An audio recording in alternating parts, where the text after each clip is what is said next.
Life's funny, isn't it? One minute you're on top of the world, the next, it's crumbling beneath your feet. But let's not get ahead of ourselves.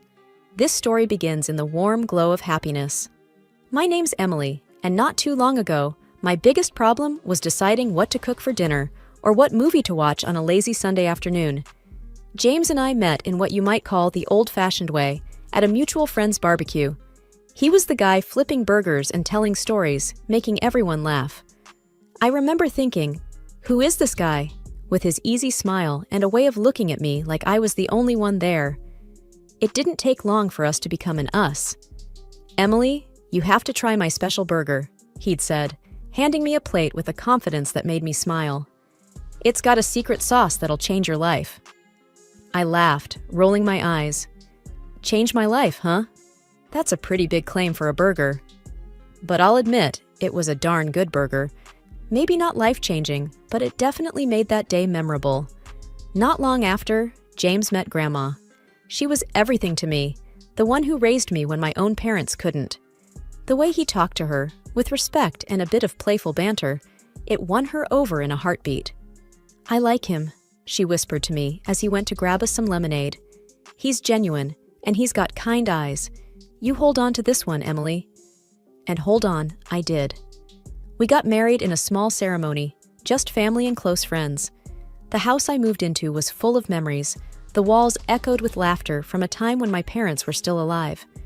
James and I started filling it with new memories of our own, and it felt like life was just right. I got pregnant about a year into the marriage. When I told James, the look on his face was something I thought I'd remember forever with warmth in my heart. His joy seemed to match mine, filling up the room until it was almost bursting. We're going to have a baby, Em, he said, lifting me up and spinning me around. A little one of our own, can you believe it? I can, I whispered back, because it's happening with you. They say bad news never has good timing. The day I lost Grandma was a cold slap of reality, a reminder that life doesn't play fair.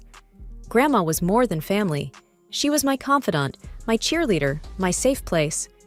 Losing her felt like being adrift at sea without a compass. I remember sitting on the sofa, a cup of tea growing cold in my hands, numb. James came to me, his face a mask of concern. Em, talk to me, he urged, his voice gentle. What's there to talk about? I muttered, staring at the tea, watching as it lost its steam, its warmth, its life, kind of like how I felt inside. We'll get through this together. You're not alone, he said, wrapping an arm around my shoulder.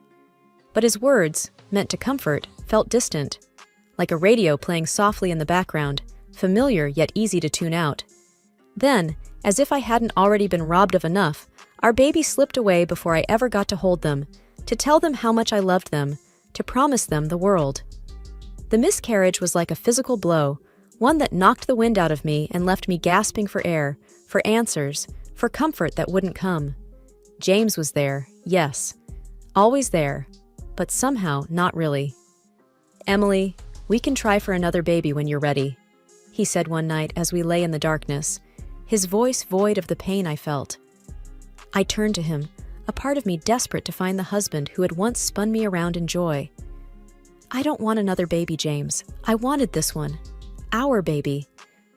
The words were a whisper, but they might as well have been screams for how they echoed in the silence. We'll make it through this, he said. But his assurance sounded hollow, like a promise made out of obligation rather than desire. I sought refuge in solitude, in the quiet of the house filled with too many ghosts of what could have been. Days melded into nights, and I lost track of time. I lost track of myself. James tried, in his way. Let's go out, see people. It might help, he suggested one day, his hand resting lightly on the back of the chair I was slumped in. I shook my head, my eyes fixed on a crack in the wall, a blemish I hadn't noticed before. I can't face the world, James. Not yet. The world is where the pain is. Emily, staying cooped up in here won't change what happened, he pressed, but I barely heard him.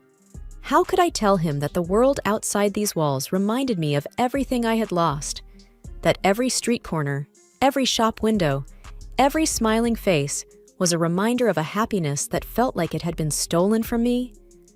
The funeral was a blur. People came, they said things, they left. I nodded, I shook hands, I accepted condolences. But nothing got through.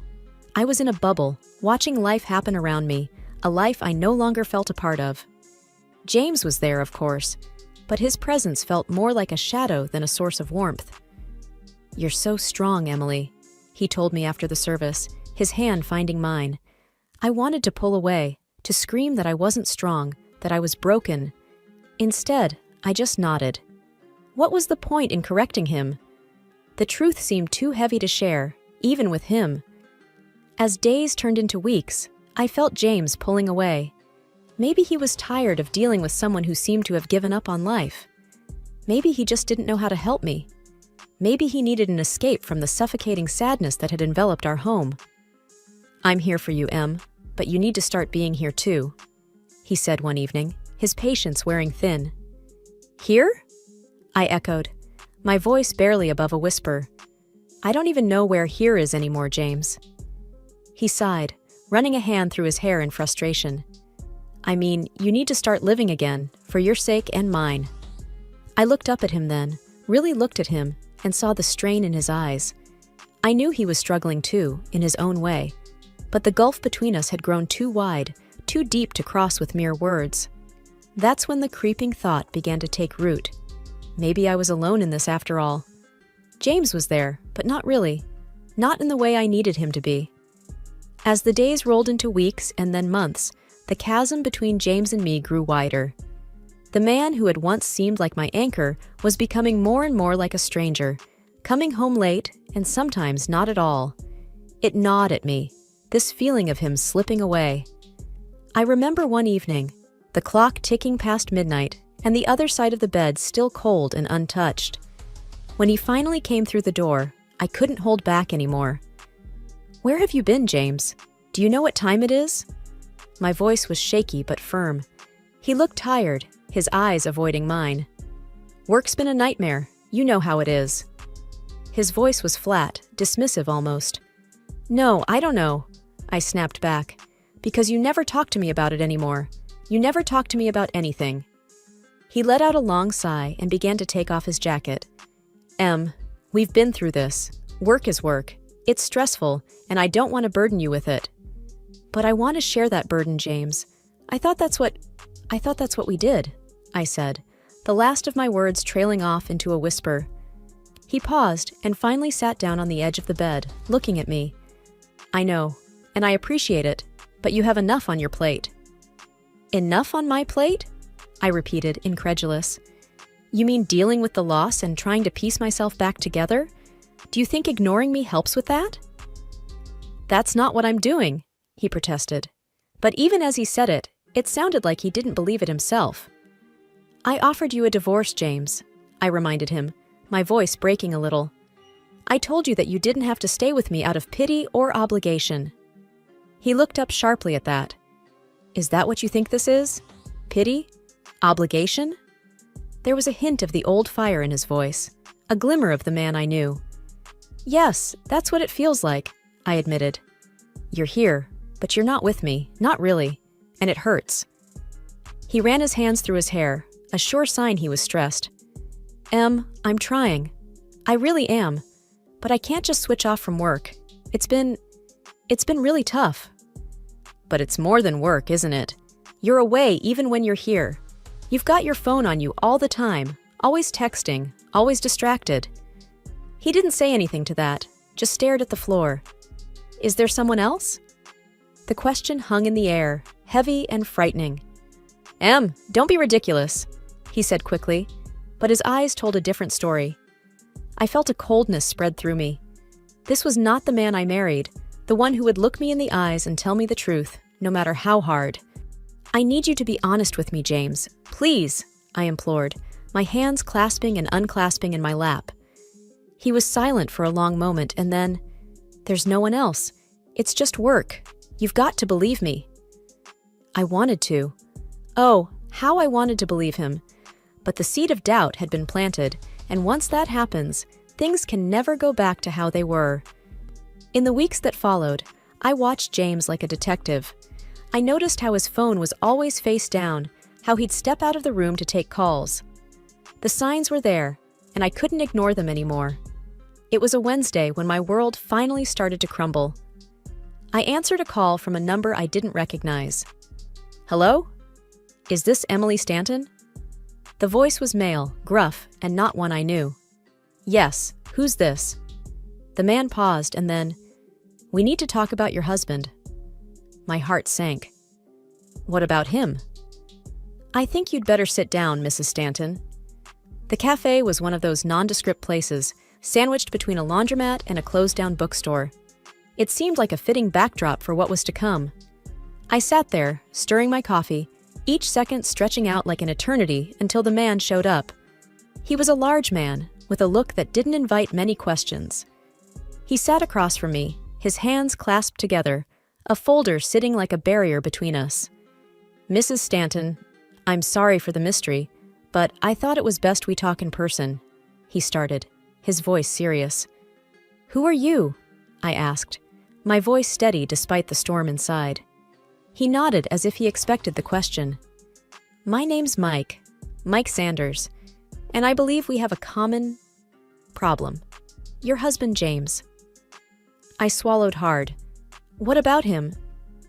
Mike opened the folder and slid a photo across the table. It was James with a woman I'd never seen before. They were laughing, close, too close. That's my wife, Mike said, tapping the picture. I felt a strange detachment looking at it. What do they have to do with each other? They work together, and they're having an affair, he said bluntly. I looked up, meeting his gaze. That's impossible. James would never... He reached back into the folder and took out a handful of printed messages, placing them in front of me. These are just from the past week. I read them, each word a tiny dagger. There were plans to meet up, pet names, and talk of the future. A future without me, without us. Why are you showing me this? I asked, my voice a ghost of itself. Because I thought you should know, and because I want to end it. I thought maybe you would want that too. I stared at the evidence, my mind racing, but my heart already knew the truth. He told me he loved me. He promised he'd never leave. People lie, Mrs. Stanton, and they're good at it, Mike said, his voice bitter. I took a deep breath, trying to steady myself. He was all I had. Mike leaned forward. You got a choice here. You can pretend this never happened, go on with your life. Or you can confront him, make him face what he's done. And what about you? I asked. He sighed, a heavy, weary sound. I'm going to divorce her. She can have him if she wants. I just want out. My hands were shaking as I gathered the papers, folding them with care I didn't feel. What are you going to do? Mike asked. The answer surprised even me. I'm going to fight back. Mike nodded. Good. If you need anything, evidence, support, you let me know. Thank you, I said. But as I stood up, I felt anything but thankful. My life as I knew it was over, and it was time for me to figure out what came next. That day, the sun hung low, a glaring eye that seemed to watch over the unfolding scene with indifference. I was waiting on the porch when James's car pulled up. His step was light, too light for a man coming home to a crumbling marriage. He caught the look on my face as he approached. What's with the gloom? He asked casually, as if my scowl was just another part of an ordinary day. I held up one of the photos silently. His eyes flicked to it, and his smile faltered, but only for a second. Oh, that, he chuckled. I see you've met my other woman. I felt a hollow laugh bubble up from my throat. Is that all you can say? Oh, that? He folded his arms and leaned against the porch railing. What do you want me to say? That I'm sorry? That it was a mistake? Because it wasn't. I'm not sorry, and it was no mistake. Why, James? I demanded, my hands clenching the photo so tightly the edges crumpled. He laughed, a cold, heartless sound. You were convenient, you know? A nice house, a decent bit of savings, and when your grandmother passed, well, that was just icing on the cake. I recoiled as if he'd struck me. You think my grandmother's death was a financial gain? Why else would I stick around? He shrugged. Especially after, you know. He paused, eyeing me with a cruelty I hadn't seen before. After the kid. I shook my head in disbelief. And you hoped what? That I'd off myself in grief? Would have made things simpler, he quipped. His words were like acid, burning through the last vestiges of the life I thought I knew. You're vile, I hissed. You always were too sensitive, too stupid to see what was right in front of you. He continued mercilessly. You thought I would end my life? I asked, the reality of his betrayal sinking in, a cold weight in my stomach. It would have been a win-win. You'd escape your pathetic little life, and I'd be free with a nice little nest egg. His grin was the ugliest thing I'd ever seen. I couldn't hold back the tears, but I was damned if I'd let him see them fall. And now? What's your grand plan now? Now? He laughed again, stepping closer. Now, I guess I'll have to settle for a divorce. You'll probably screw me over on that, won't you? Drag it out. Make me suffer. You don't deserve quick and easy, I managed to say, my voice surprisingly even. His expression soured. You're an ugly, stupid woman, you know that?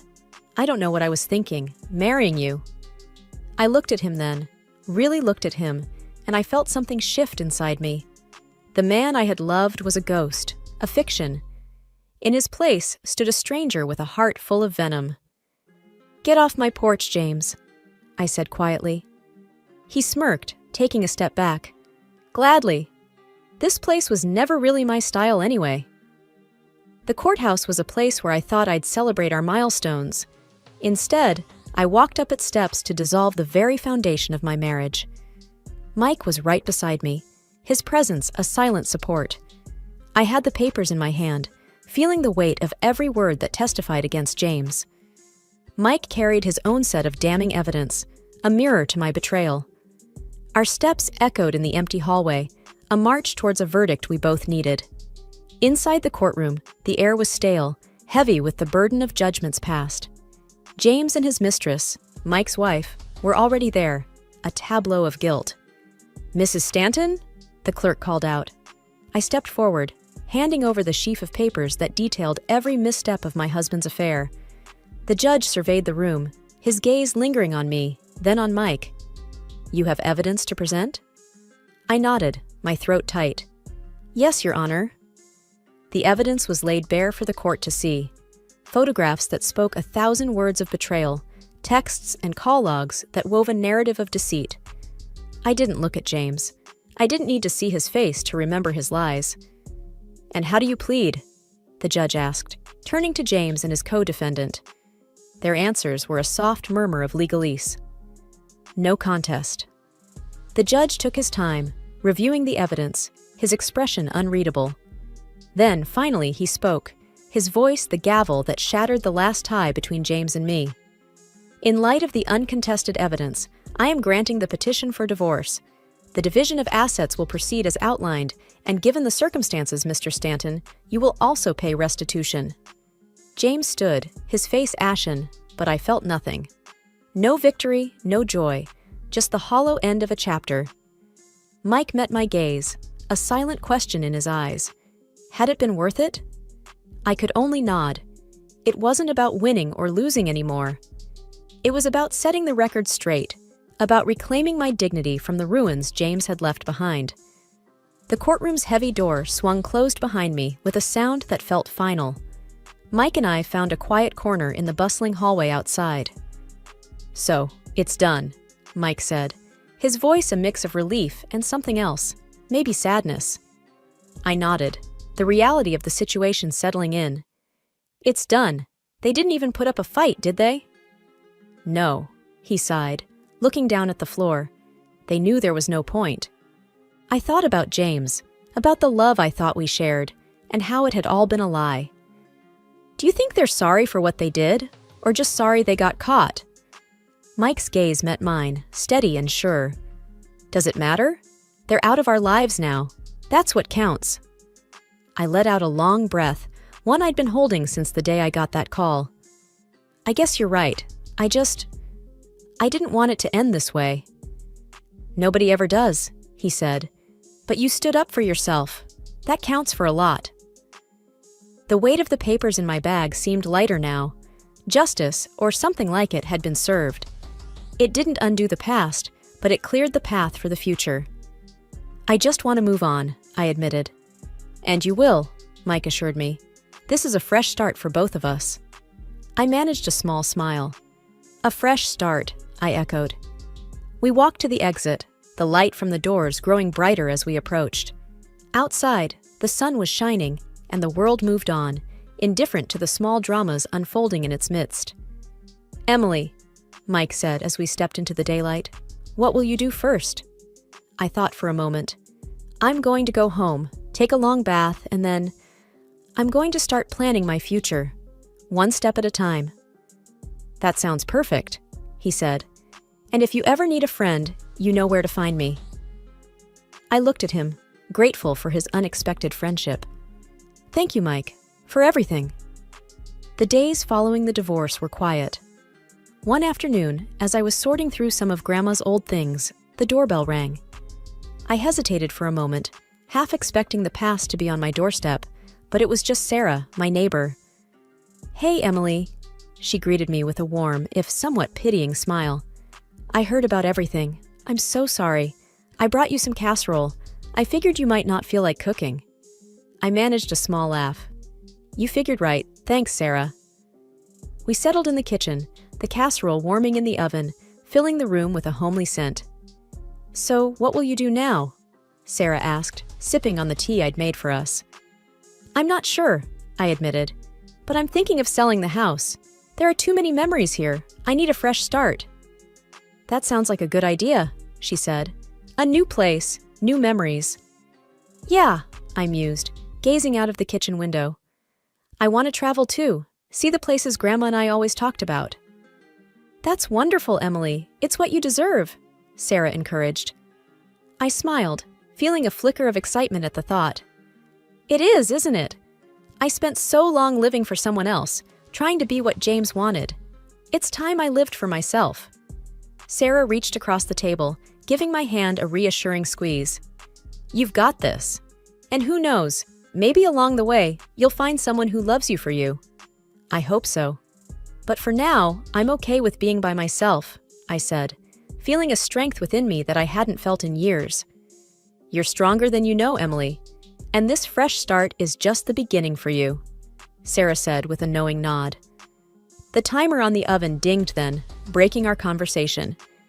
As I stood to get the casserole out, I felt a sense of closure. The chapter with James was over, but my story was far from finished. As I drifted off to sleep, I thought of Grandma, of her strength and her love. She had wanted me to be happy, to be cared for. In the end, I realized the person who needed to care for me the most was myself. And with that realization, I knew that no matter where I went or what I did, I would be okay.